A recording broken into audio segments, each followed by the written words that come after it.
Okay, Kitty Pies, it's September 19th, 2024. It's a Thursday night. Working late in the shop, and I'm finished sanding all up under the tank area here, up under this front shelf here. Sanding that's not easy. It takes a little while. You got to get in all those little crevices. But anyways, once again, I thought I'd go over seam sealing. Now, I seam sealed that spare tire area in the front there. The reason why I did that is because I know a lot of moisture is going to get in here, so I didn't want it to get in between the sheets of metal and start rusting in between, because that's really what causes rust on these things. I'm a firm believer in letting things breathe. If you see here how I did it, I taped it up. I seam sealed all those cracks in there. Okay, I didn't go all the way up because I know moisture ain't going to be up in this top here. But from water spray from the road, you see it getting down in here. Now, I'll show you what I did up underneath here.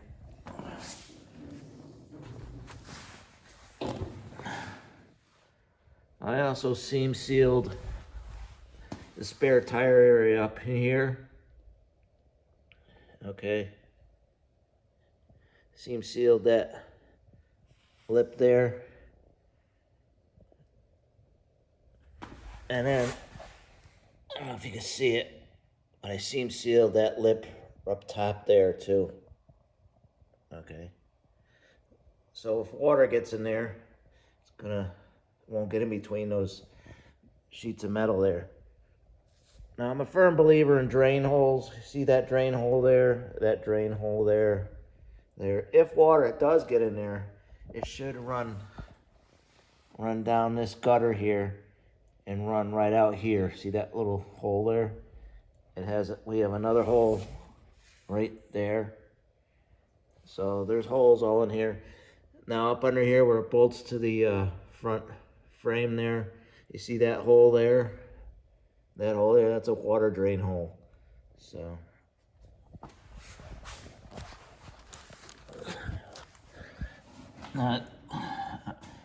on this car, been doing body work for almost 43 years now.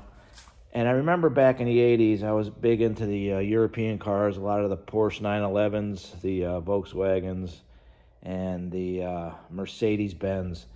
Now, what they would do is they would use that. It used to be Worth. It was like a bed liner, but it was rubberized. And they would spray their pans. They would spray underneath the fenders, everywhere with that stuff. And that stuff, in some areas, was like almost a 1/4 inch thick. It was like an 1/8 inch thick. The problem with that stuff is it's really heavy. And they really don't do it anymore because they found out that what happens is moisture gets up under that undercoat and starts rusting the car from the inside out. And by the time they found out the rust, it was already through the car. So a lot of car companies don't do that. I'm a firm believer in just seam sealing, just the seams, okay? Now, a lot of people will use that Dynamat sound deadener. They use it inside everywhere. They'll use it up on the roof. They'll use it on the package shelf. They'll do it everywhere with that stuff. I don't like that stuff either. I try to keep that to a minimum. Once again, it weighs a lot. You're putting a lot of extra weight on your car. It does keep the sound down and the heat, but I would only put it where you absolutely need it. Like in here, the package shelf there, I'm going to just do the way Volkswagen did. And I'm going to put the tar boards in the quarter and in the doors. That's it. And down here, I'm going to do it just like the factory did. I'm going to put the tar boards in there. I'm not going to go crazy with that stuff. I'm always thinking of what's going to happen later on down the road if I ever have to repair it. Taking that stuff off is hard, especially that bed liner. All that stuff, it's almost impossible to sandblast it off. You're going to have to heat it and scrape it, and that will take forever. So they had troubles with that, especially the European car companies. I remember I worked for Volkswagen in the 80s, and I remember those rabbits in the second generation Golfs. Man, you undid the bolts of them fenders, and them fenders, you'd have to chisel those fenders off. That's how thick that stuff was, that undercoat that they put on there. And every time there was a crack in it, water would get in there and it would start rotting the car from the inside out. And a lot of them cars, by the time they realized it, they were useless. The whole bottom of the car was rotted out. So that's just my theory on that stuff. I'm a firm believer in letting things breathe. Yeah, moisture's going to get in areas, but if you let it like up under this here, I'm not going to undercoat that. I'm going to paint that. And that way it'll breathe. Like see in here, I seam sealed all them cracks outside and on the inside. So if moisture gets in here, it's not going to get in these cracks, okay? I didn't have to put that undercoat and all in. A lot of people will undercoat these under the fenders here. I'm going to paint these. I'm a firm believer in the water should run off that and drain. I'm a firm believer in down here in the rain gutters. I took the Pore 15 because you can't get a spray gun in there, and I brushed the Pore 15 all in there, and I put the epoxy primer in there wherever I can. That way, the water will run off, okay? Everything needs to breathe in life, especially cars. If the cars don't breathe, that's when they start rotting out, okay? Now, these cars are hard because there's a lot of spots, like up in here. I still got to think about what I'm going to do here, how the water's going to run in these gutters here and how it's going to run out here. You got to think like water. You want to think how the water's going to run out. I know there's insulation in here and all that. Hopefully moisture won't get in there too bad, but that's what rots these cars out. Like up in here, I seam sealed all these cracks up in here where moisture would get in. I'm gonna put cavity wax up in the heater channels, and then I'm gonna put rubber plugs in all these holes that are just open. You don't want them open. You want them all closed if you can. So just think like water. This is called bare metal seam sealer here on the shock tower area. And then when I'm done, I'm going to take cavity wax, and I'm going to cavity wax from the backside all up on these quarter panels all the way through. I'm probably going to spray cavity wax all up in here and all these seams in here. I'll just cavity wax all those, I'm pretty sure. That way, water, when it gets in there, it'll just run off that cavity wax. Now, 3M sells an aerosol can cavity wax. I don't have the number, but they sell it with different size wands. I think the wands will go up to 24 inches. So what I'll do is I'll cavity wax all up in here, cavity wax in here. I'll cavity wax inside that front kick panel area. I'm going to cavity wax all up in them quarters there. So that way if moisture gets in there. And I pour 15 all in there, and then I even seam sealed areas in there. Seam sealed all these cracks in here, all the welds. That way if moisture does get in there, it will run out, hopefully. We all know rust never sleeps.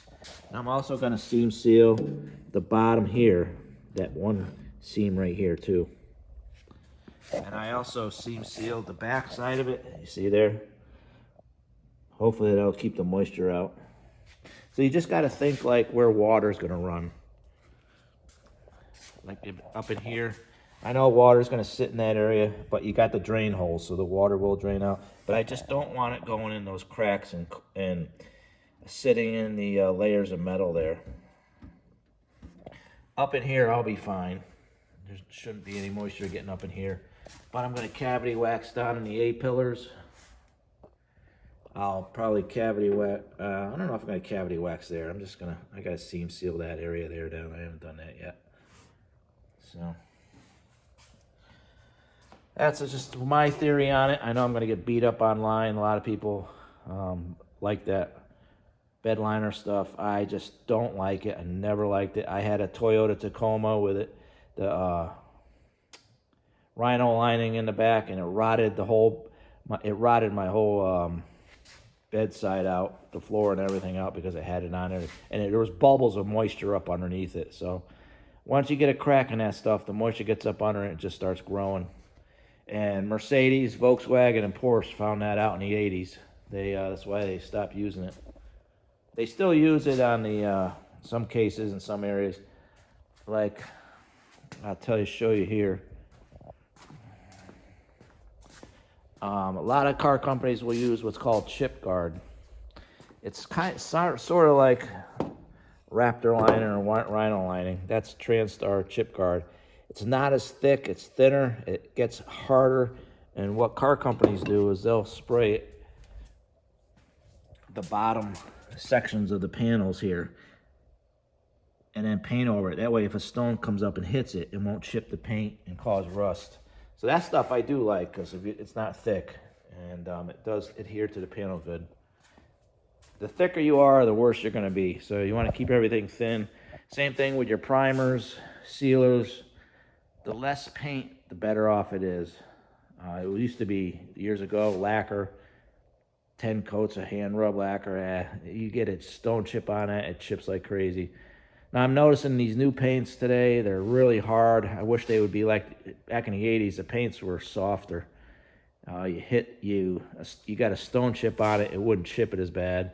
Today they're just a lot harder. It's that waterborne with the new urethanes. They're just really, really hard. They do look good, but they chip a lot easier. So always remember, less is better in a restoration. Once you start layering undercoat, sound deadening, seam sealer, primers, it's just, you're asking for trouble when it comes to rust. So, okay, kitty pies, just another day. Hopefully, well, got to finish sanding up under this engine area here. Check my seam sealer up under there, and I'm good to go. Now in this area here, I'm not going to seam seal this because I know paint's going to get in there and seam seal it with the paint. I did seam seal this back apron here. See that? That's bare metal seam sealer. That stuff is good. It adheres to just about everything. I seam sealed the inside of the package shelves here. I seam sealed that area there. So, okay, just another update on a 60 bug restoration.